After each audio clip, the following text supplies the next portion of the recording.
All right, welcome everybody. I'm Brandon Kuntz, and I lead our multi-asset solution distribution efforts here at Research Affiliates. And today I'm joined by our CIO of multi-asset strategies, Jim Masturzo.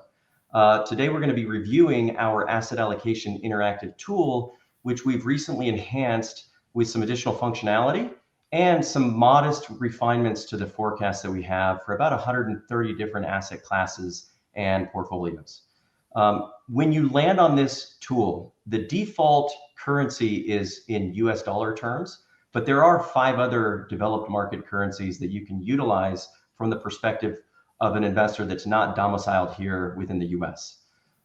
This tool was launched back in 2014, so it's about 8 years. And in the last 8 years, we've had about 3 million views on the tool. And there are currently about 20,000 people that subscribe to receive updates to our long-term return forecasts on a monthly cadence. So certainly if you're involved as one of those subscribers, we appreciate the interest in our work, and we're glad to share some of the enhancements that we have to this tool that you can now use with more functionality. I'll also note that a couple of well-known entities, Bloomberg and Morningstar, rate the tool as one of the top free tools that they share with investors as being helpful in assessing how they might want to position portfolios. Okay, so let me move on to the agenda. The agenda today, I'm going to do a quick overview of asset class returns on a year-to-date basis, and then I'll turn it over to Jim to do something similar for our macroeconomic variables across the globe. From there, Jim's going to walk through some of our forecasts for those macro variables, and then those variables feed into forecasts for our asset class returns across the globe as well, and Jim will cover that along the way. I'll chime in a little bit here and there as I curate some of your questions that you add to the mix. And then at the end, I'll walk a little bit through how the tool has been enhanced to allow you to link to some of the solutions that we provide within each asset class. Certainly at the end, we'll try our best to take on as many questions as we can. And along those lines, you'll notice that there's a widget at the bottom of your screen, or maybe the side of your screen, that will allow you to ask questions as we go throughout this webinar. Feel free to submit those, and I'll seek to curate them throughout the conversation. So with that in mind, I'm going to move to the asset allocation tool by sharing my screen. Okay, so the first thing I'm going to do is show you how to get to the asset allocation tool. If you go to researchaffiliates.com, you'll see that it's in the upper right, we have 2 different tools that we offer. Asset Allocation Interactive is our tools for asset class forecasts. Not for this topic, but at another time, we can speak to our other tool called Smart Beta Interactive that speaks to our return forecast for equity strategies and factors. But if you just click on this link, it'll automatically take you to the landing page where we have our forecast for a whole host of headline asset classes. Now, for many of you that aren't logged in, it will ask you to do a login, but that once you create that login, access to all of the tools functionality is available for free. Let me first and foremost look at this from a rear view mirror standpoint. And when I click on this, I'll just go to year-to-date returns and hit done. And then I'll go to a chart that makes it a little bit easier to see a returns comparison. And what you'll notice is that there's only one asset class that has provided positive returns on the year. That's commodities. This is represented by the Bloomberg Commodity Index. If you go all the way to the right, you'll notice that the worst performing asset class is EM non-local bonds, down 25.6. But interestingly, every single asset class on a year-to-date basis through 8/31 is down, and considerably so, right? Long treasuries are down 22.7. European equities down 21.6. EFA down 19. The best performing asset class as it relates to equity exposure is US large value, down only 9.8. You look at EFA value, down only 12.8. So that's nice to see value delivering some downside protection on a year that's been pretty difficult for most asset classes. Now, if I go to our returns versus risk chart, you'll see this same data, but in returns versus volatility space. Same information, but let me start pulling in some other things that are probably of interest. First and foremost, we can look at the returns for different portfolios. So if I pull in a local 60/40 portfolio, this is the US S&P 500 and BarCap Ag, down 13.8%. What if I pull in kind of a global derivation of that? down 14.1. We can also pull in an advisor average portfolio. The average advisor in the US is down 13.9%. By the way, we're pulling this data from the Barron's Penta survey, and we're essentially looking at the average allocations of the advisors throughout the US and assuming that they get all of their exposure passively and for free in the derivation of that number. Lastly, I'll point out the public pension side of things. Public pension portfolios are also down about 13.9%, again, under the assumption that all of that exposure is obtained passively and for free. Now, this is for headline asset classes. You'll notice that there's a very minor mix of asset class exposures on this particular chart, but we've added the functionality to go from headline asset classes here on the left to all asset classes by just clicking on it. And this will show you the same view, year-to-date returns for all asset classes, color-coded by different asset categories. By far and away, the best performer is natural gas, up 162% on the year. Second to heating oil. The best performing equity markets, surprisingly, are Turkey, despite all their turmoils, and Brazil, up 15.6. You look at some of the worst performers, and they're in Europe. Poland down 42, Sweden 32, Netherlands down 33. You'll also look at some underperformers on the inflation-linked bond side. UK inflation-linked bonds are down big. US long tips also down big, down 23%. You can see kind of how these portfolios are made up within here, but really a tough year for most asset classes outside of various commodity markets, as you can see in the orange category. The last thing I'll point out is that MLPs are also off to a pretty good start on the year, 28.7% year to date. So with that as a backdrop for the returns that have been experienced through 8/31, let me turn it over to Jim now to walk you through some macroeconomic variables for various countries across the globe. Okay, so with that backdrop from Brandon about where we've been, let's turn our attention, as he mentioned, to where we think we're going in the future. And let's start at the top, and the top meaning macro forecast, and in particular, how are we looking with respect to growth and inflation? So I'm going to click right here and go to our real GDP forecast. And the way to read this chart, you can see there's two dots for every country. The dark or the filled in dots are the current current real GDP, and the open dots are our expectations on average over the coming decade. So we can see here for the UK, current real GDP growth is just under 3%. We expect that to come in pretty materially, all the way down to 1.3, over the next decade. For the US, we can see actually the opposite, where the current at 1.6 is expected to grow to 2.2 over the next decade. So some of these are quite materially different. Obviously, in many of the emerging markets, quite different between current and expectations. Between Malaysia, as an example, 9% all the way down to 3.6, and the like. So a natural question, what's driving these forecasts? How do we think about forecasting real GDP growth? Well, there's a couple of components that go into the models, and I'll point out for any of you that aren't familiar with the tool, we do have a methodology document in the bottom left here that gives a PDF explanation of how we come up with all of our models. So please read that for further, a further drill down. But in essence, at a high level, you can think about real GDP growth in two components. So that's real GDP per capita growth, and then changes in population. And starting from the second one, changes in population are actually a very straightforward thing to model. The United Nations has been doing this for years, and that's very robust forecasting methodologies, and we borrow that directly. Now, when we think about real GDP per capita growth, that's a little bit more difficult. And so, we want to point out, and it's important to keep thinking about as we go through these expectations, that as we think about the long term, one of the best ways to think about the long term is to actually look at a long time series of historical data. And so this is a perfect example of that. In modeling real GDP per capita growth, we actually just look at an exponentially weighted moving average of the past.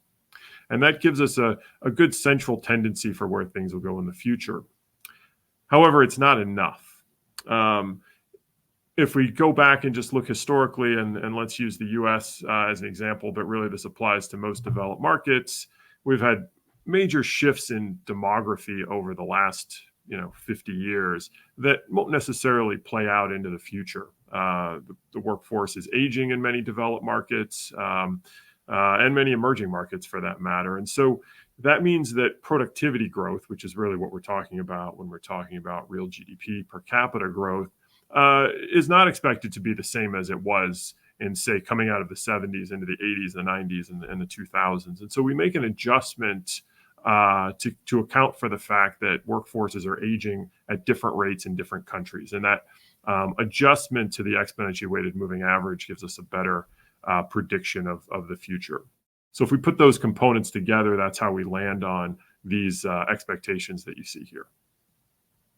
Moving to inflation, let's also, before we talk about asset returns, let's take a quick look at inflation. From an inflation perspective, we basically see a uniform pattern. Again, the filled in dots are the current versus the empty dots, which are expectations. In this case, as everyone is well aware, global inflation is high basically everywhere. And so we forecast over the next 10 years, again, on average annually, a pullback in inflation in every country. And so we can see that the circles, the empty circles are lower in the US, dropping from 8.5% down to 4%. In a country like Japan, which has maintained relatively low inflation relative to the rest of the world, high for what Japan has experienced over the last few decades, we're forecasting a return more to normal, 2.7 down to 0.8. If we take a look at the Eurozone here, 8.7 down to 3.5. And then in the emerging world, again, similar pullbacks.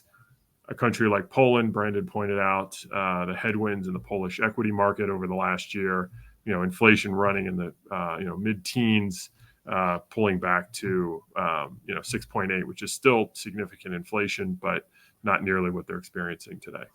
So Jim, one of the purposes of this webinar was to talk about one of the refinements or a couple of refinements to our forecasts. And I know inflation was one of those topics. Here we have inflation in the US poised to deliver 4% under kind of an enhanced inflation forecasting approach. Can you walk the audience quickly through how we've refined our inflation forecasts in this iteration of Asset Allocation Interactive?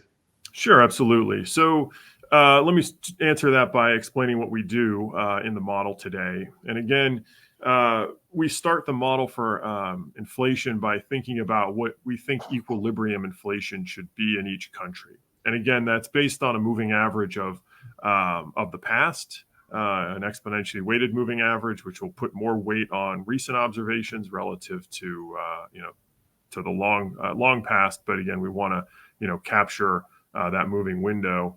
And so that gives us an expectation of equilibrium. And then using that equilibrium, we have a path, basically a reversion speed that goes from current expectations to that, or current inflation, to that equilibrium. You can think about that path as basically a reversion of about 3% per month from current to equilibrium. Over now, what time horizon? 3% per month over a year, or how long? It's 3%. You can think about it as 3% per month, all the way to a zero, right? So if you start at 100% current, okay, every month you reduce that 3% until you get to the equilibrium point. Got it. And so how would that lead to? Right now our inflation forecast, for example, for the U.S. is 4% under this updated methodology. What was our prior approach, and what would the inflation forecast have been under that approach? So the major difference and the thing that we updated with this version versus the past is that in prior versions of the model, we explicitly had what we called a central bank confidence score. And the point was that central banks are targeting a certain level of inflation, and we would give them a ranking based on how confident we were that they would achieve that mark. And so with the current model, what we did is said, instead of trying to, apply confidence scores to central banks, let's just give them credit for what they've actually done.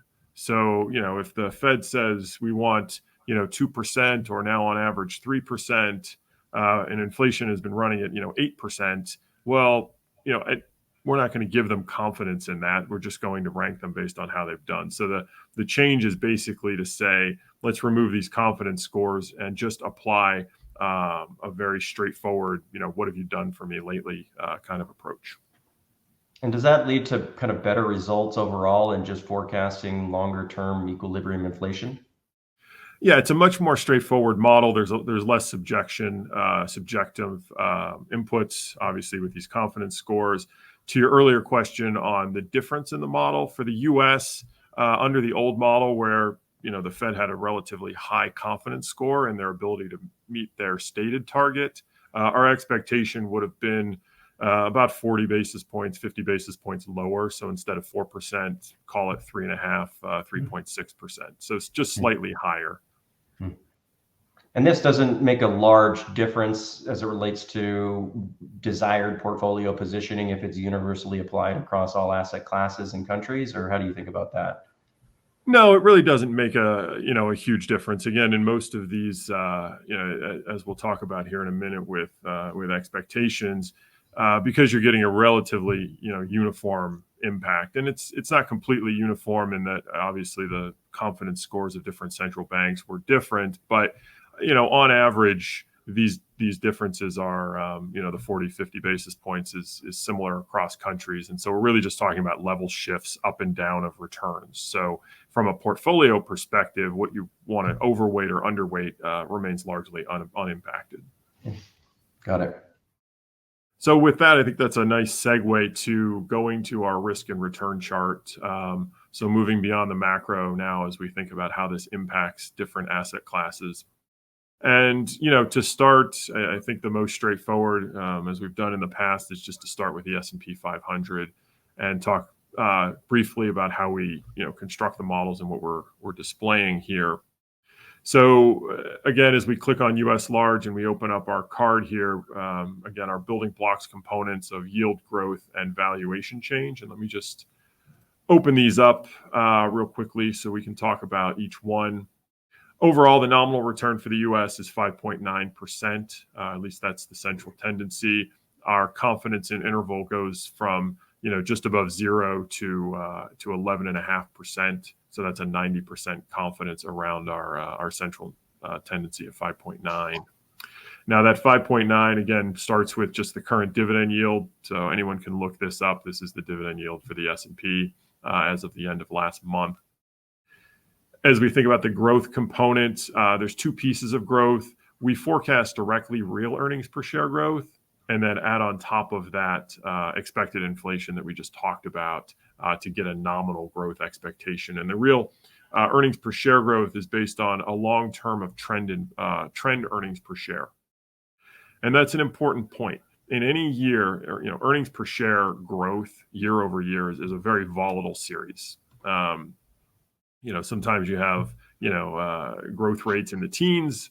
Sometimes the number is negative. It moves all over the place. And so when we think about returns over the next decade, we're not worried about that year over year noise. And so we're concerned with what is the trend growth? What is the, again, the on average growth we're going to get over the next 10 years. So you can see, 2.4% real, add on our 4% inflation, so 6.4 growth. And then the headwind of valuation change comes from reversion in PE ratios, in particular here the CAPE ratio reverting from its current value to our expectation of fair value. Now, this kind of leads me to my next question on modest evolutions to our forecasting approach. Correct me if I'm wrong, but we used to forecast that valuation change would occur linearly for every asset class towards equilibrium. We do have a modest refinement to that. Do you mind kind of walking us through how that has changed across asset classes? Sure, and actually for equities, it's there's almost no change. As you mentioned, What we used to do in prior versions is that every asset class, we treated the speed of mean reversion to be the same. So, every asset class reverted linearly over about a 20-year period. And with the updates to the model, what we've actually done is gone in and measured the speed of mean reversion asset by asset. So assets like bonds actually revert very quickly on average. Statistically, that can be measured. Call it on the order of 3 years, give or take. Equities is much closer to that 20-year mark. And so for equities, there's actually very little to almost to no change in our reversion. The change in number for those of you that don't look at this all the time and maybe looked at it a year ago, the reduction in this valuation change headwind is mainly from CAPE ratios dropping over the last year. But when we look at bonds, we have adjusted that obviously, and it reverts much faster. Got it. So along those lines, what are bonds telling us from a mean reversion standpoint, or I guess overall, what are our return expectations for bonds? Sure. Let's go ahead and bring up the U.S. Ag. And so we can see our nominal expectation for the U.S. aggregate is again, 4%, or from a interval perspective between 2.4 and 5.5. One thing again for those of you that have used the tool in the past that you'll notice is that the within our yield growth and valuation components, we've broken things out much more granularly than in the past. So most of these, or all of these components existed in the prior model, but they were kind of aggregated together, so you couldn't really see or tease out exactly, where some of these, headline returns were coming from. Mm-hmm. So we can see, as we start at the yield, the bond yield is the current bond yield of the U.S. Ag is about 4%. The curve at that at the duration of the Ag is relatively flat, so not a lot of roll return.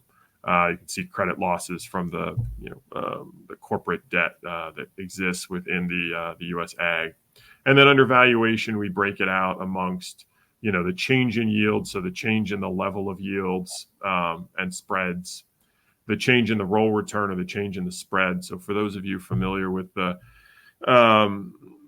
factor versions of yield curves, the level, slope, and curvature modeling of a yield curve, you can see those components come out here with obviously the yield, both the change and the current being the level, the change in the roll return, capturing the slope.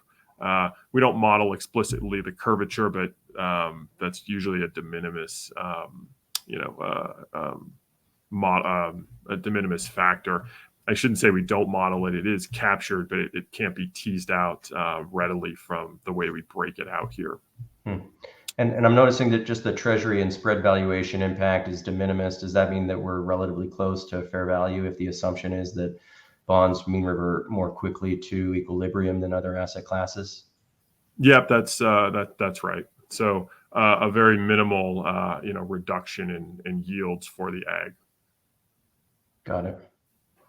Okay, well, look, while we're on this part of the tool, I'm getting a few questions, and I want to bring them up real quick because we have questions about different asset classes. One in particular is, can you walk us through how you build your commodity forecasts? They're noticing that they're really low, and they're wondering why they're so low if our inflation estimates are coming in at 4%. Yeah, it's a very good question. So let's go ahead and click on commodities here.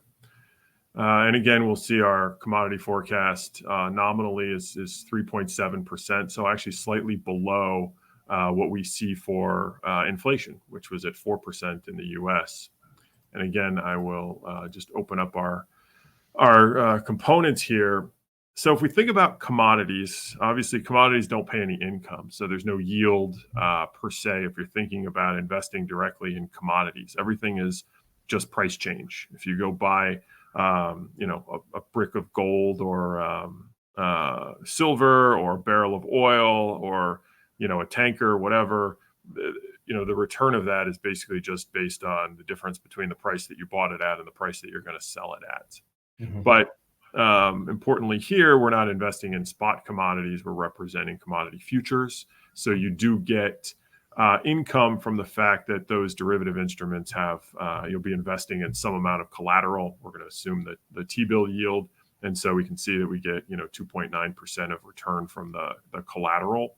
Mhm. And the other thing you get from a yield perspective as we think about commodity futures is the roll return. So the ability to buy and sell at different prices based on the current slope of the commodity curves. And we can see here that's about zero.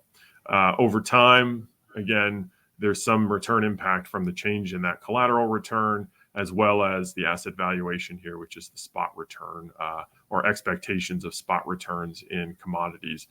Unsurprising, commodities having a big bull market in the first half of this year, although we've seen some pullback recently. But the impact of that run up in commodity prices is unsurprising, an expectation of reduction in prices going forward. And then finally, again, this diversification return actually can impact any index that's rebalanced, and in particular is always meaningful for commodities given the uncorrelated aspect of the individual commodities. So if you build a commodity basket and simply rebalance that basket, you get what's known as a diversification return from the fact that you have a very uncorrelated portfolio. If you rebalance, say, a portfolio of equities, you'll still get a diversification return, but it'll be much smaller because there's a much higher correlation between those assets.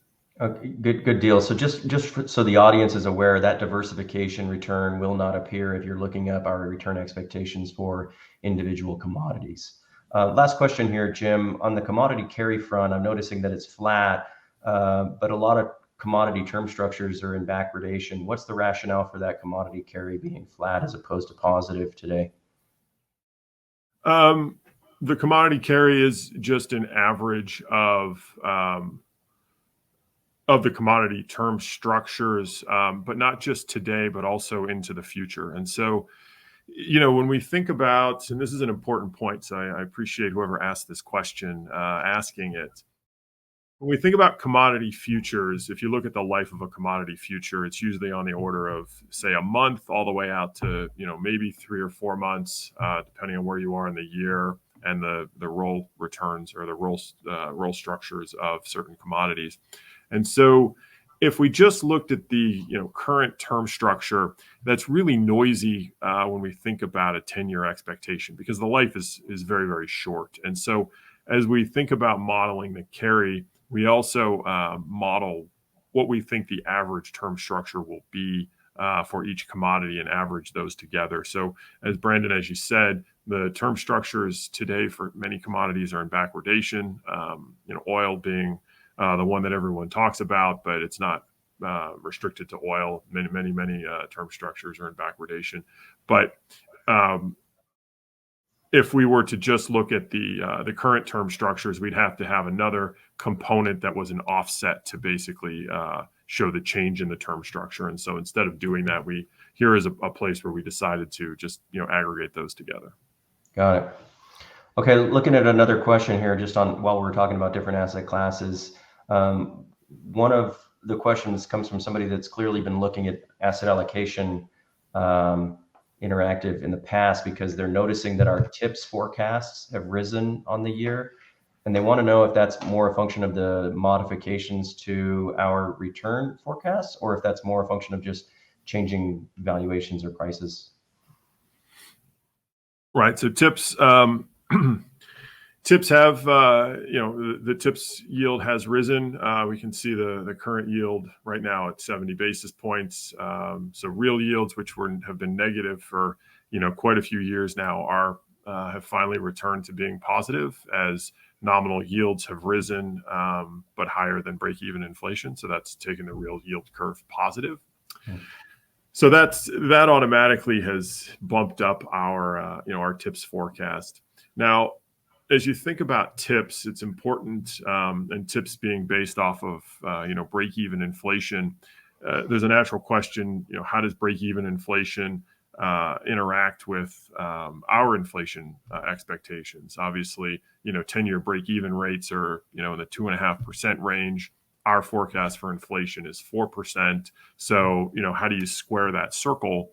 And the way we've modeled it out is essentially saying that we expect break-even inflation rates to revert towards our expectation of inflation over time. So we see changes in the TIPS yield are basically driven from the fact that we expect break-evens to move towards our inflation rate. And for those listeners out there who are very attuned to break-even rates, probably point out that break-even rates are not and really have never been a good predictor of future inflation. They capture illiquidity spreads and TIPS, heavily tied to current oil prices and even somewhat trailing inflation, but not necessarily future inflation. We would agree with all of that, but for the purpose of trying to create this model and make sure that there's consistency across asset classes, we assume that reversion of BEI to our inflation. Got it. I'm looking at another question here that asks about our forecast for the US dollar versus other currencies. Obviously, the dollar's at multi-year highs relative to a whole host of currencies. So how can we show our dollar views on this tool? Sure. So let's just use our equity dots here as a way to do that. And I appreciate the fact that these questions are bouncing us around across every asset class, so we can cover everything. I think we've gotten bonds, real and nominal bonds, commodities, equities. So makes our job a little bit easier if our audience can kind of direct us through. So as we think about currency prices, I believe the question was specifically related to the dollar. So I'm going to ignore everything else related to just the equity returns and focus on two pieces here, which is the FX inflation differential and the real FX valuation. And again, as we think about nominal expected returns for currencies, it's really, we break it down into two parts. We model the real FX valuation, or the real change in the dollar versus, in this case, emerging market currencies, as well as the inflation differential. If you add those up, you would get changes or expected changes in nominal FX rates. And so if we start with the FX inflation differential, we can see that it's going to provide a tailwind of 1%, which basically means that emerging market inflation rates are expected to be about 1% lower than U.S. inflation. And on the real side, we see again a tailwind from the perspective that real FX rates in emerging markets are undervalued relative to the dollar. And again, we've seen massive appreciation, of the dollar relative to other currencies. So as much as we talk about high inflation in the U.S. and high inflation meaning that dollars are plentiful, as we look outside the U.S., we're seeing more liquidity issues relative to other countries, ability to get dollars, and therefore they've actually we've actually seen the dollar appreciate relative to those currencies. On the real FX valuation front, that also takes into account the historical kind of speed of reversion toward equilibrium exchange rates as well, correct? Yes, it does. So for all asset classes, as we do valuation, we measure them based on their own speed. And again, more information can be found in the methodology documents as far as how we determine those speeds. What about the dollar versus versus other developed currencies? Or is it poised for better or worse outcomes? Sure. I'll just go to the IFA here. And again, if we open up here, we can see, again, the inflation differential, again, a tailwind. So 1.2%. So again, lower inflation expectations in other countries. In particular, Japan has had low inflation, even though it's somewhat elevated for them this year, low relative to the rest of the world. And again, a real valuation headwind.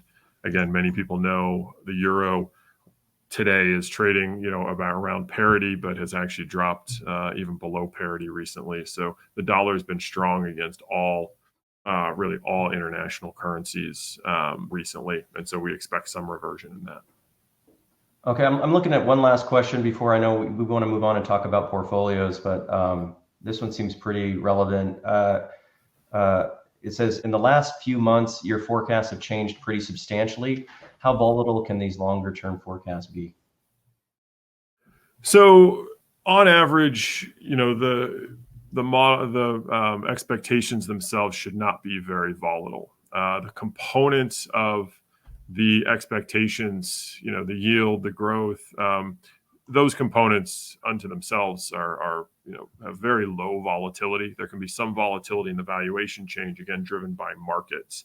But if you think about a 10-year expectation, if you have a 10-year appreciation or 10% appreciation in markets, and we expect that to revert over a 10-year period, that's about a 1% move um, in our expectations. And so the fact that we've seen increased volatility this year in markets has definitely fed into volatility in these expectations. But on average, they're very slow moving. They're meant to be slow moving. They're meant to be or to help investors create a strategic asset allocation portfolio.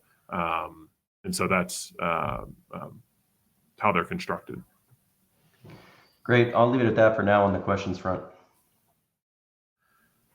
Okay, so why don't we turn our attention again? Our viewers have helped us cover most of the asset classes, so why don't we spend a minute and look at a few different portfolios? And for comparison, I really want to just get to talking about our model portfolios, but why don't we spend a second and look at some of the comparisons? And so the first thing I'm going to look at is what we call our advisor average, and the advisor average. Let me go ahead and actually click on it here, and you can see the breakdown in weights. The advisor average is an average of the Barron's Penta survey across a number of different advisors. So it's not meant to, again, capture any particular advisor, but meant to capture what we've seen as an average portfolio. And so we can see that the expected nominal return of that is 7.1% over the next decade, with about a 10% volatility. So a Sharpe ratio of about 0.5, not bad.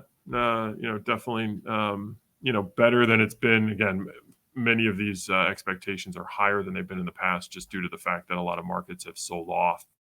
On the institutional or the pension front, if we click on our public pension here, again 7.2% with a little less vol. So the Sharpe ratio is a little bit higher. Here we are at 0.64. So these are static weights, again, that come from surveys and other things that help us determine or give a reference for what a particular institutional portfolio might look like, or advisor portfolio. You can go in here and create your own portfolio and see how it stacks up under these under our expectation models. And we've done kind of just that. So again, for anyone who's been using the tool in the past, you'll notice that we used to show what we would call our efficient frontier. And we've gone ahead and removed that in recent releases of the tool because, one of the problems with an efficient frontier is that it's really just based on what are your constraints. And so if you looked at those quote unquote efficient portfolios, we tried to leave them relatively unconstrained because we didn't want to over constrain them, because there's so many different users of this tool with different needs.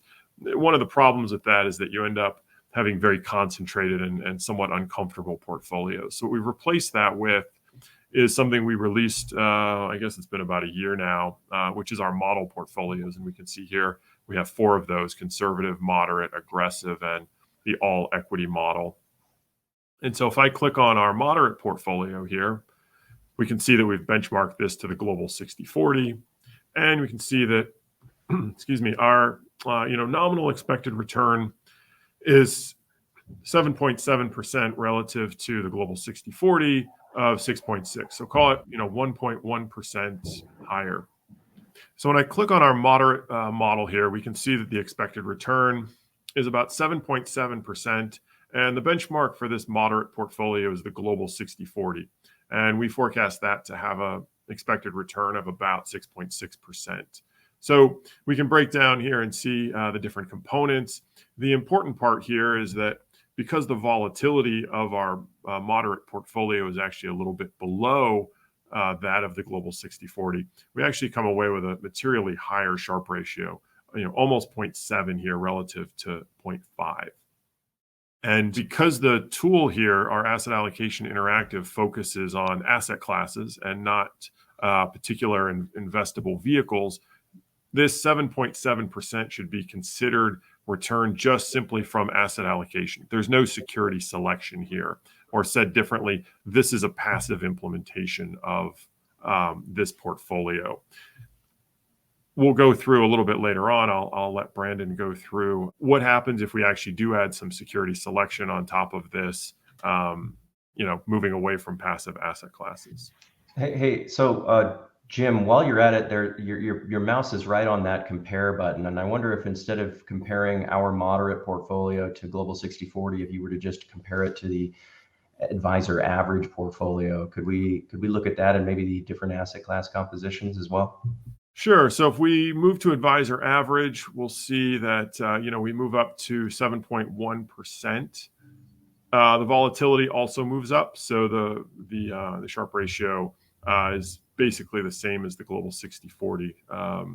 Now, if we scroll down and look at the components, we can see that our portfolio has a little bit more core bonds, so about 6% more bonds. We have TIPS. There are no inflation-linked bonds in the advisor average. A little less credit. No commodities in this particular portfolio, and a lot of equities. You can see 52% versus 51%, so about the same. However, the mix is very, very different. So within our public equity market, we're focusing on value and growth, and in particular, value over growth with respect to the U.S.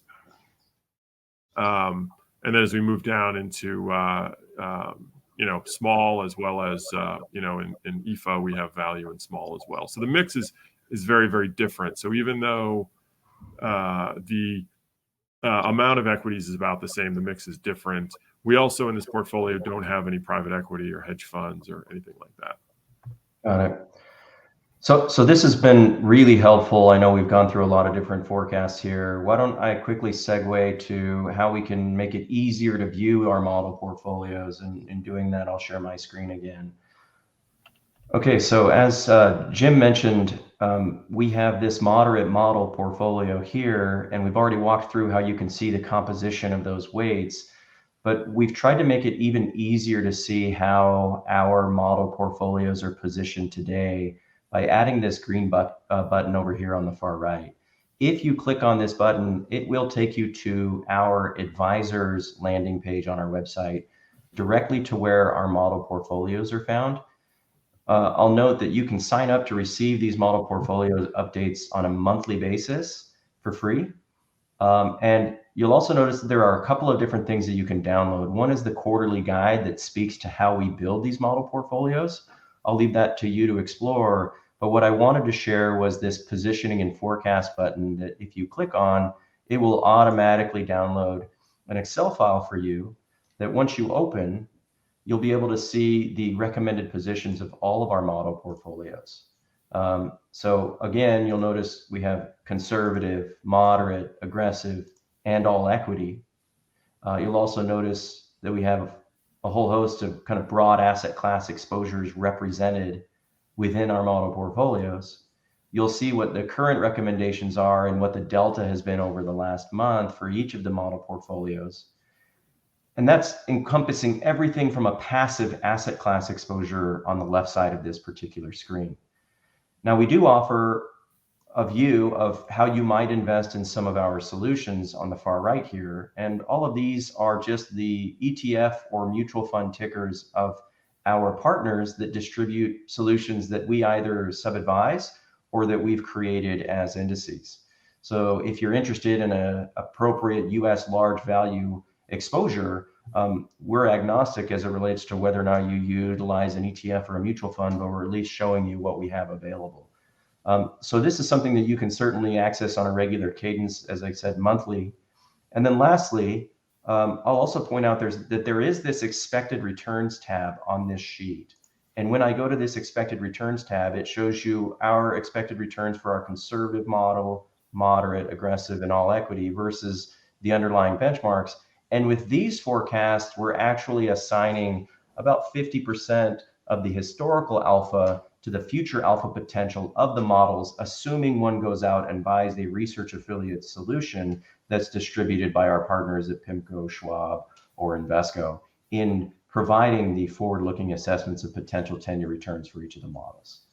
Certainly don't have time to walk too deeply into this today, but any of you can certainly feel free to reach out and we can dive deeper in a subsequent call if of interest. The last thing that I want to point out that we've added to the Asset Allocation Interactive tool this year is if I were to just zoom out and show everything, when you click on something, for example, like US large cap equity exposure, we not only show you what our return forecasts are, but we also show you this how to invest in RA strategies button. And when you click on it, it pre-filters all of the ETF and mutual fund solutions that are offered by our partners across the globe. RAE are the active equity strategies that are exclusively available through PIMCO. We have RAFI fundamental strategies that are available through Schwab, Invesco, and iShares. And we have a RAFI ESG solution as well that's available through PIMCO. So this is an easy way for people to go to our asset allocation page, identify a particular exposure, and find a pre-sorted list of the solutions that are available and offered by our partners.